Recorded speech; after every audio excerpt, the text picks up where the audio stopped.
Sa pagpapatuloy ng mga serye ng ating mga aralin na ginagawa dito, nagpapatuloy ang ating pagtuturo patungkol sa buhay ng isang mananampalataya. At tayo ngayon ay dadako sa ikatlong aralin at ito ay nagpapatungkol sa pagkatao ng isang mananampalataya. Ang ating pong key verse ay masusumpungan sa Galatians chapter 5 verse 22 to 23. Ngunit ang bunga ng Espiritu ay pag-ibig, kagalakan, kapayapaan, pagtitiyaga, kabaitan, kabutihan, katapatan, kahinahunan, at pagpipigil sa sarili. Laban sa ganitong mga bagay ay walang batas. Ang pagkatao ng isang mananampalataya ay mayroong pagbabagong buhay sa pamamagitan ng banal na Espiritu. Ang tunay na pagkatao ng isang Kristiyano ay hindi nakukuha sa sariling pagsisikap, kundi bunga ng paggawa ng banal na Espiritu sa kalooban ng mananampalataya. 2 Corinthians chapter 5 verse 17. Kaya't kung ang sino man ay na kay Kristo, siya'y bagong nilalang. Ang mga lumang bagay ay lumipas na. Narito ang lahat ay naging bago. Ang pagbabago ay nagsisimula sa pagtanggap kay Kristo at nagpapatuloy na proseso sa pagpapabanal. Bunga ng Espiritu versus gawa ng laman. Galatians chapter 5 verse 19 to 21. Anong likas na kasalanan ng tao ay nagbubunga ng masasamang gawa at ugali. Ang bunga ng Espiritu ay nagpapakita ng katangian ni Kristo sa buhay ng mananampalataya.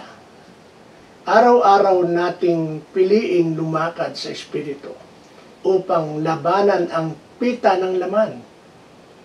Galatians chapter 5 verse 16. Isuot ang bagong pagkatao. Ephesians chapter 4 verse 22 to 24. Hubarin ninyo ang dating pagkatao at isuot ang bagong pagkatao na nilikha ayon sa wangis ng Diyos sa tunay na katwiran at kabanalan.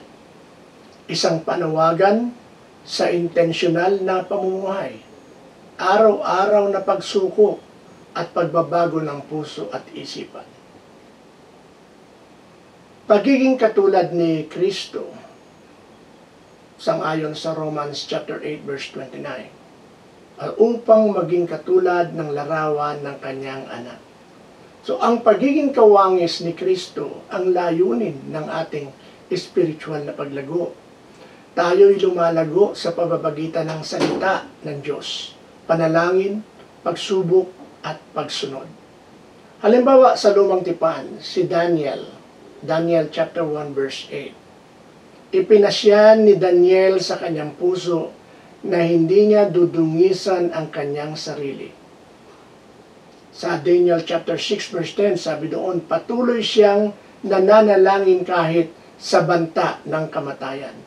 Ipinapakita ng buhay ni Daniel ang integridad, katapangan, disiplina at hindi matinag na pananampalataya.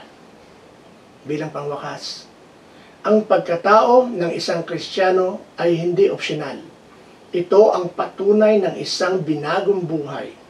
Ang bunga ng Espiritu ay ebidensya na si Kristo ay nasa atin. Tulad ni Daniel, naway makilala tayo sa ating tapat na debosyon sa Diyos at sa asal na kawangis ni Kristo kahit sa gitna ng pagsubok. Magtanong, lumalago ba ang bunga ng Espiritu sa aking buhay? Magnilay, ang aling bahagi ng aking pagkatao ang kailangang mas hubugin pa ng Espiritu. Kumilos, magsimula ng isang araw-araw na paglakad kasama ang Espiritu at layuning paglago sa ugali at asal. Salamat po.